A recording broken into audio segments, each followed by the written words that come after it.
I mean, those videos, they look a certain way, and we're both passionate guys out on the football field, and I mean, I was just telling Jared, like, I'm a different guy out on the field than I am, whenever y'all see me after the game or whenever it may be, and Aaron's kind of the same way. So it's really just a conversation that we're both like-minded. We're trying to figure out a way to attack our defense, and he'll tell me why he needed me at this depth.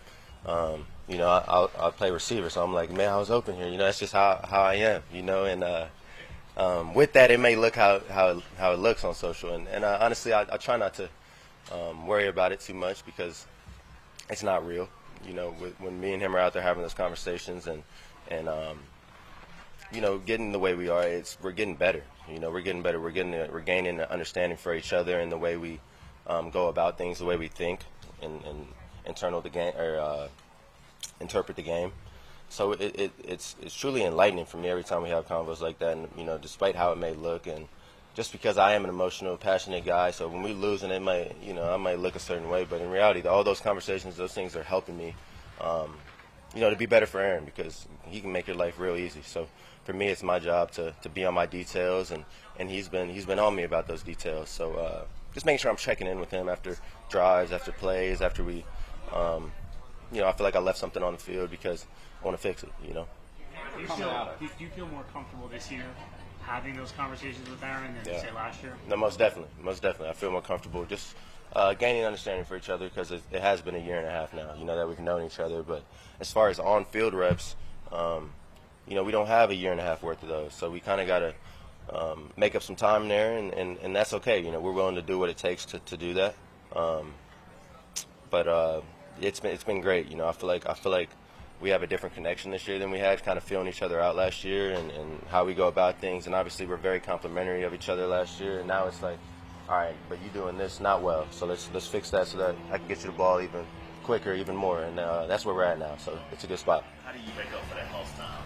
Yeah, I mean, it's hard, man. You gotta take those practices every day even a step more serious. Every rep's got to be even more detailed, even more conversation after, because like you said, you're making up for lost time. You really can't, but it's really just detailing it up and having those conversations so you can give yourself a chance, and I feel like we're doing a great job of that.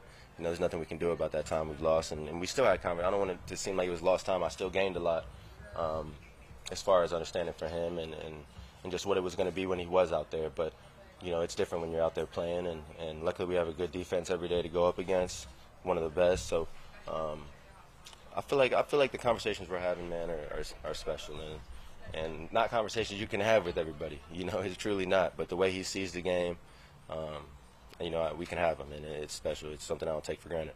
When you were coming out of college, I remember one of the things that people highlighted about you was your ability to get to a spot on the field and then find a way to get open on that spot. Yeah. How do you not lose that ability while also adding the specific technical really good cut question. of 4.5? Yeah, I mean, it's tough, man. It's situational.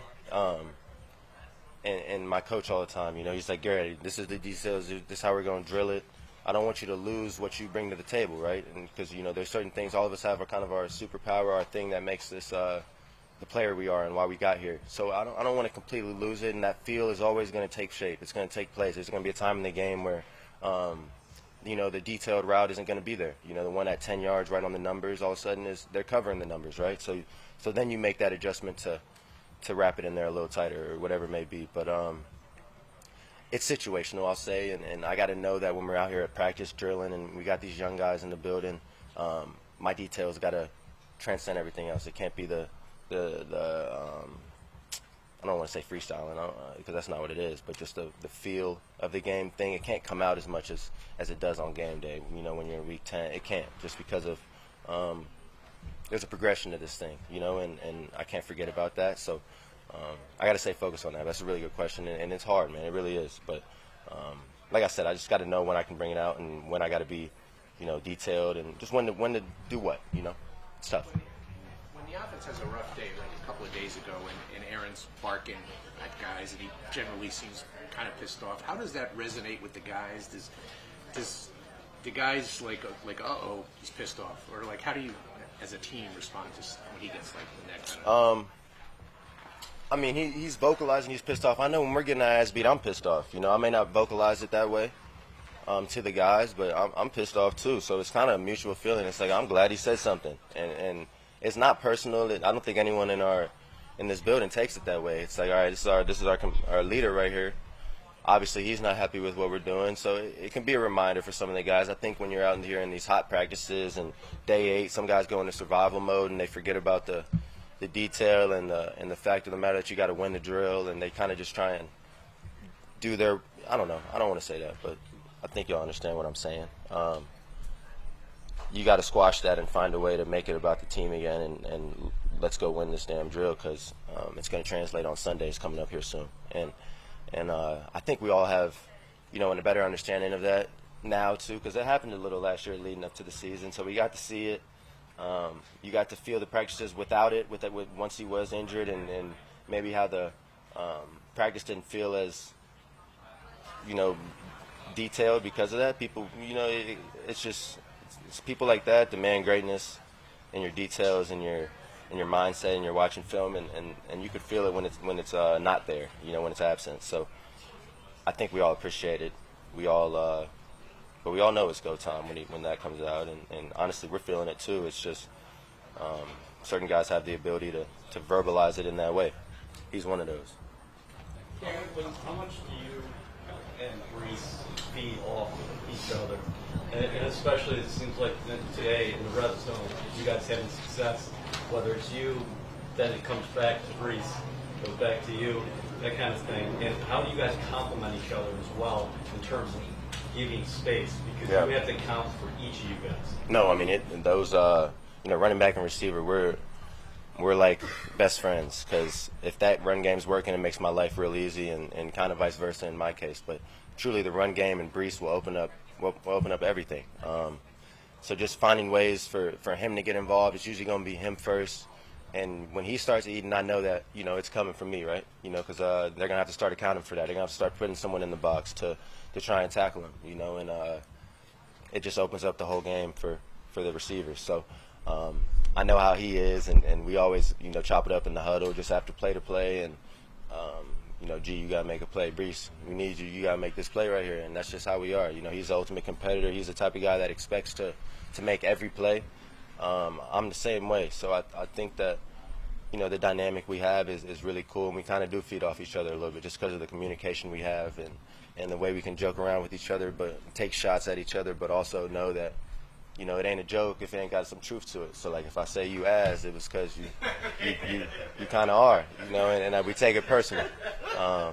And it's fun, man. It brings the fun to the game. It keeps it, that childish feeling. Breece is like he's like me, man. He's a kid, and it was just fun, man. It's really fun. So we feed off each other for sure. There was, I don't think we've talked to you about this yet, but I know week 1's a while away, but there was a little back and forth already starting from not necessarily knowing your name from 49ers secondary. Do you use any of that as motivation? Do you pay attention to any of that? Is that just... No, I mean, I see it. I saw it. It's cool.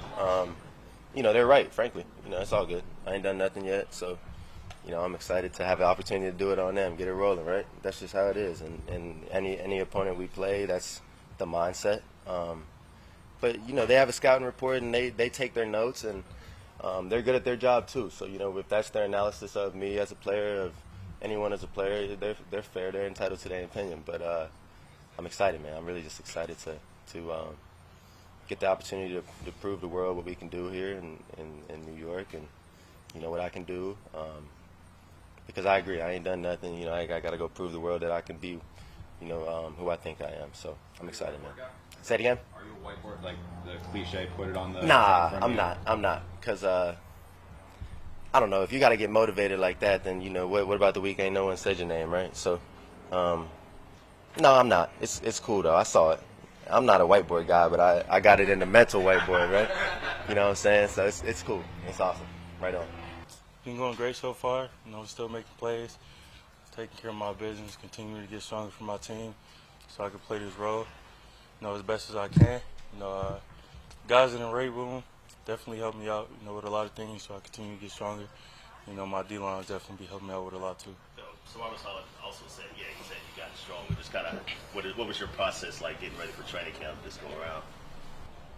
We had a plan on, me coming in here, working out. I took a couple of days where, I went other places, went to go train, but my main training spot was here. And so, when I was here, I was taking care of business. The guys in the weight room helped me. My dietitian got me right. And, I just continue to do the things I need to do. In what ways have you seen yourself stronger, Will? Is it can be measured in terms of like the bench or the squat? I mean, where have you seen the tangible difference? Or is it just on the field? From back then up to this point, I feel like I've gotten stronger in the run game. Being able to get knocked back. I'm just setting that edge so I can help my defense on the other side, in the backfield. But I definitely feel like I've gotten stronger in every aspect, whether it's pass rush, run defense, keying the ball, and just do what I need to do. How does your defensive teammates inspire you to get better, to be able to contribute a lot to this defense? Inspired me in a way of, the mindset that I have is today is today. So, as long as I get 1% better today, I'm cool with that. Because, tomorrow not here yet, so that's not something I'm focused on. I'm just going to focus on today and what I need to do. What was the experience like in your rookie year for you, and what kind of lessons did you take away from that? You didn't play maybe as much as you would have expected coming into the league, but how much did you learn last year from into now? Just being able to be a part of playing the NFL. Just what I need to work on the most is from last year to this year was probably my get off. Last year my eyes was weary everywhere. I wasn't really looking at the ball that much, and my get off was kind of slow, but I definitely feel like I improved in that aspect, which is going to be a big part of what I do. Did you gain any weight from last year? I've definitely gotten stronger. I'm going to continue to gain more weight, what I need to do to play my role better, but I definitely feel like I've gotten stronger. When you saw Breece going for agency in March, did you start thinking, okay, there's an opening for a bigger role here for me? No, I didn't really, feel no type of pressure or anything. I'm gonna still be that same guy. I'm gonna still play my role. I believe that Breece definitely helped me out a lot. Obviously we got a guy like Hassan coming in who I'm also gonna take help from. He's definitely gonna help me get better at the game. How much is help you too? I mean, he kind of went through what you went through his rookie year, didn't play as much, and then he got that opportunity last year. I would say, what he told me was just to stay focused. It's certain things that cut your mindset off, from what you got to go through during your rookie season, right? You don't play or not, or if you got problems on and off the field. He was just a big inspiration to me because he just got me to stay focused and do what I need to do. Well, you said you're going to play your role for this team. What do you see as your role going into year two? Coming out on the field, making plays. That's really all I need to do to help my team win games. Offense is going to do their thing, and defense is going to do our thing. I just got to make sure that I play my role so I can contribute.